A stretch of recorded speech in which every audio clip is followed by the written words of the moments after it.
Hello and welcome to Power Players, the channel where we dive deep into intricate worlds of international relations and global strategies that shape our future.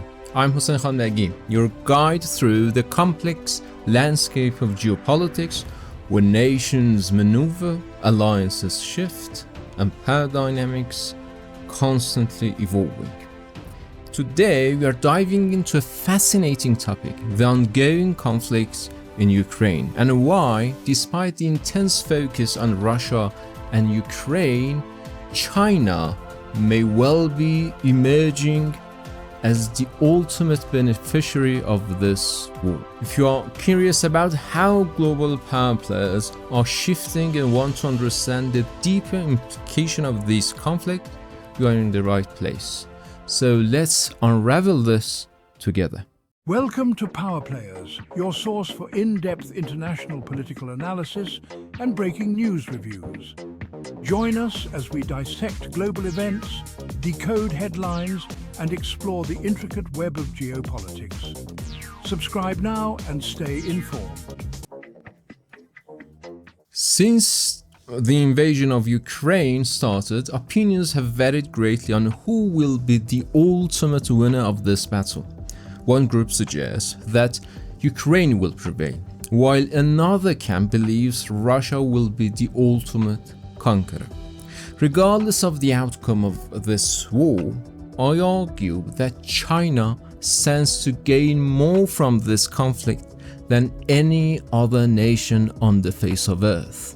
If you're curious about why this might be the case, or have an interest in foreign affairs, stay with me to the end of this program.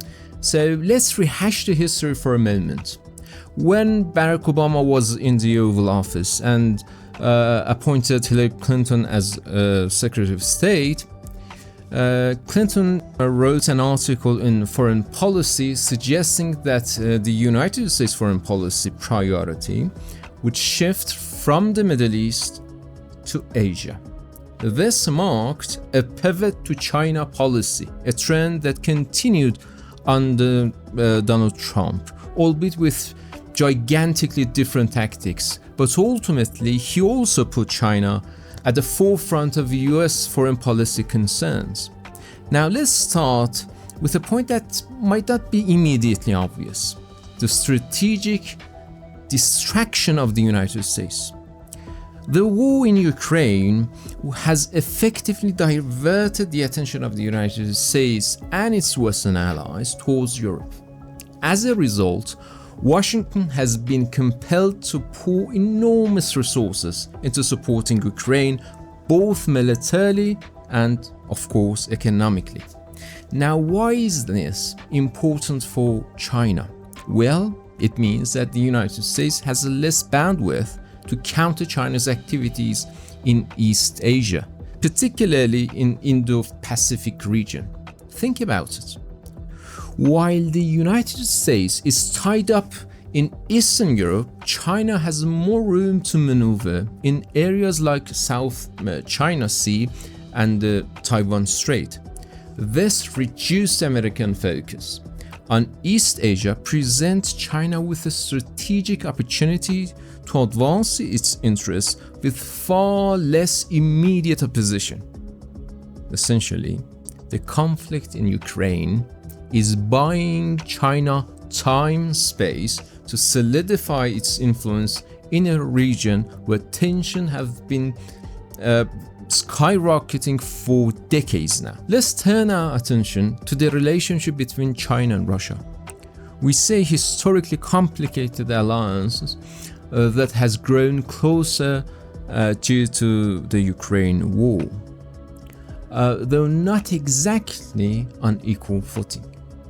Russia, increasingly isolated from the West due to heavy sanctions, finds itself more reliant on China for economic and indeed diplomatic support.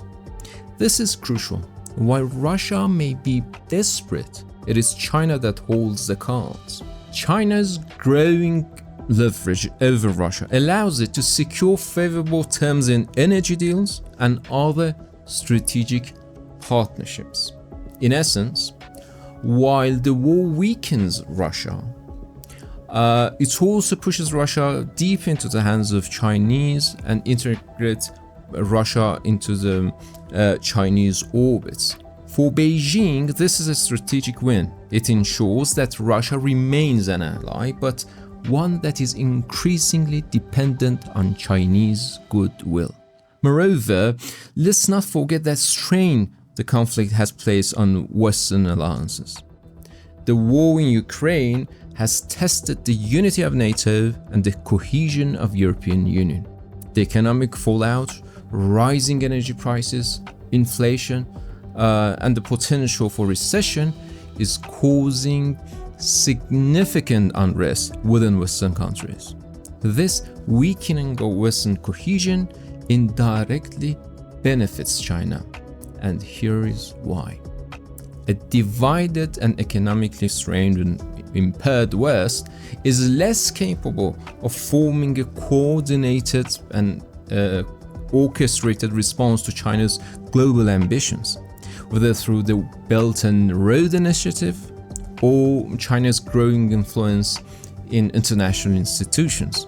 Beijing stands to gain as Western countries turn inward to tackle their own issues and to face with their own crises.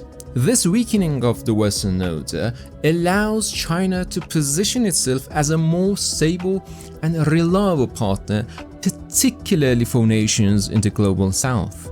But let's consider Trump's action, such as withdrawing from international treaties like the JCPOA, Joint Comprehensive Plan of Action, known as Iran Deal, and the Paris Agreement, as well as engaging in a tariff battle with China.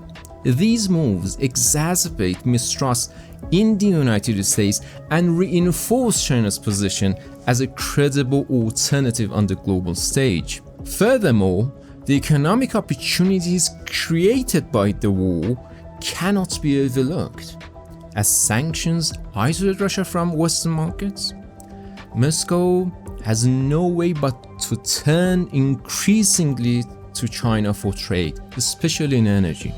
This shift has allowed China for secure energy supplies at discounted rates, while expanding its influence over Russia's economy. Additionally, as Europe seeks to reduce dependence on Russian energy, China is positioning itself as a key partner in energy and in infrastructure projects across Asia and Africa. Finally, let's discuss the broader shift towards a new global order. The Ukraine war is accelerating the emergence of a world that resembles of Cold War. It's like semi-Cold War division with two competing spheres of influence, one led by the United States and the other by China.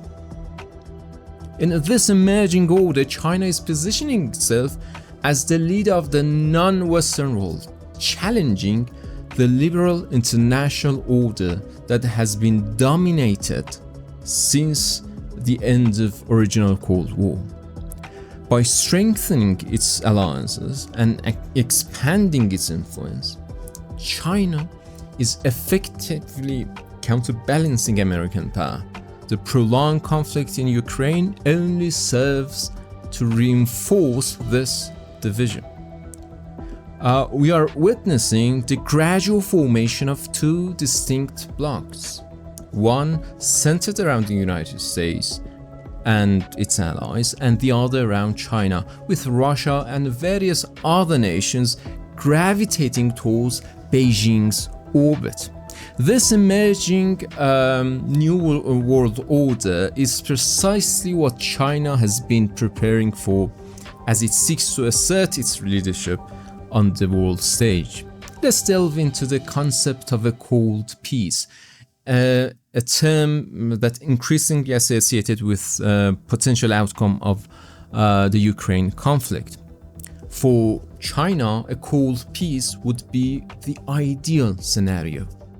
In this context, a cold peace means that active hostilities in Ukraine have ceased, but the underneath tension and strategic rivalries remain unresolved.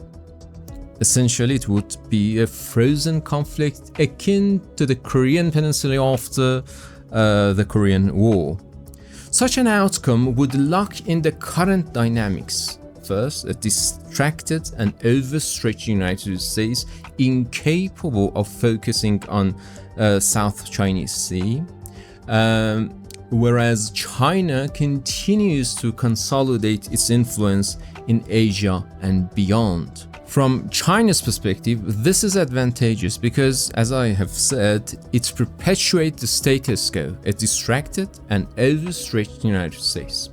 Additionally, a cold peace would likely keep Russia economically and politically isolated from the West, further deepening its reliance on China. This scenario allows Beijing to continue benefiting from Russia's behavior, securing favorable terms in the bilateral relationship, while avoiding direct involvement in the conflict. Above all, it is important to consider the narrative that China can craft in the wake of this conflict. Beijing can present itself as a reasonable global power, advocating for peace and stability while quietly undermining Western influence. By positioning itself as a mediator for a neutral actor in global conflicts, China strengthens its image as a leader in the global south, appealing to countries disillusioned and, quite frankly, tired of Western interventionism and seeking alternative models of development and diplomacy. In essence, China's strategic patience is paying off. While the war in Ukraine drags on, China is quietly achieving its long-term goals without engaging in direct confrontation. This allows China to avoid the cost and risk associated with military adventurism, which benefiting from a global environment increasingly favorable to its rise. To sum up, the ongoing war in Ukraine is reshaping the global order in ways that is beneficial to China. The United States, bogged down by its commitment in Europe, has less capacity to counter China's ambitions in Asia. Meanwhile, Russia's increasing dependency on China strengthens Beijing's hand on the bilateral relationship. The strain on Western alliances, coupled with the economic opportunities the war has created for China, further enhances its position. As we move forward, it's likely that China will continue to capitalize on this situation, solidifying its role as a central player in the emerging multipolar world. While the immediate focus remains on the conflict in Ukraine, the long-term implications are clear. China is steadily positioning itself as a winner, not just in the context of this war, but in the broader struggle for global influence. Thank you for watching this analysis. If you found this discussion insightful, please subscribe for more content on international relations and global politics. And as always, I look forward to hearing your thoughts in the comments below. Until next time, take care. Subscribe, stay informed, and remember, in politics, nothing is ever as it seems.